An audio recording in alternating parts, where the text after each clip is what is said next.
Maltraitance, reproduction rapide, marché lucratif. Aujourd'hui, dans une longue minute géo, on vous explique tout sur l'élevage en captivité des tigres aux États-Unis.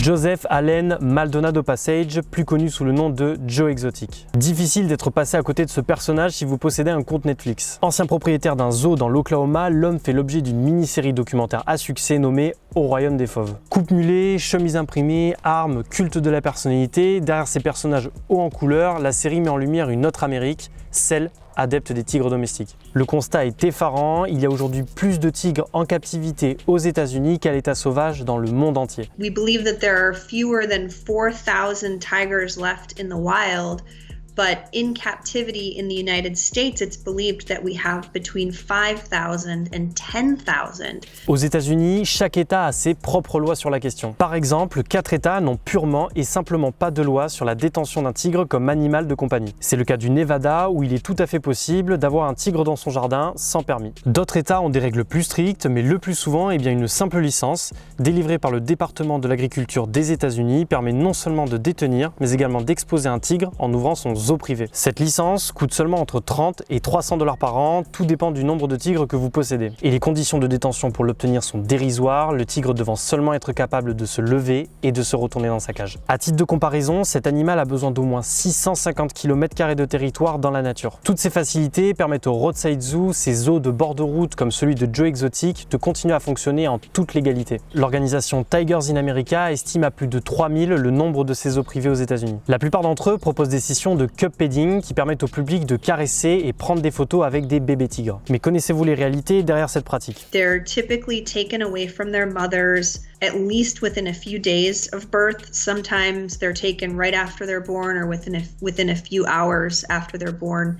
And it's incredibly traumatic, both for the cubs and for the mothers. Des éleveurs comme Tim Stark, qui apparaît dans la série, dégriffent ces bébés tigres pour les rendre inoffensifs. Declawing isn't like taking off one of our nails.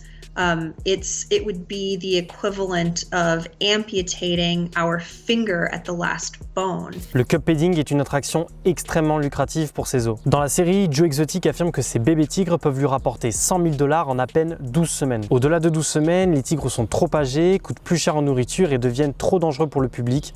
En clair, ils ne sont plus rentables. Mais alors, comment réagissent les éleveurs face à cette situation? The first time that I met Joe, he explained how exhibitors will falsify federal paperwork, their USDA inventory sheets, to make it seem like these cubs never existed in the first place.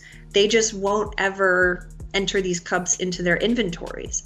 And then when they've outgrown cub petting, Joe said that some of them will hit the cubs in the head with a hammer to kill them. It's as if the cubs just never existed. Et ceux qui ne sont pas tués sont utilisés comme de véritables machines à reproduire, permettant le maintien d'une population de bébés tigres dans ces zoos. D'autres sont vendus à des particuliers aux États-Unis pour seulement 200 $. Une loi fédérale est pourtant censée protéger les espèces menacées d'extinction. Problème, celle-ci ne couvre pas les animaux élevés en captivité. Face à la situation, des citoyens s'organisent et font des sanctuaires pour sauver les tigres subissant ces traitements. C'est le cas du Crown Ridge Tiger Sanctuary dans l'état du Missouri qui a déjà sauvé 7 félins depuis sa création en 2006. Our first rescue was a roadside zoo also in Missouri that was shutting down, and so we rescued 5 cats from that, 4 tigers and 1 lion. There are 2 sisters, Gracie and Thor, that we rescued. When we rescued them,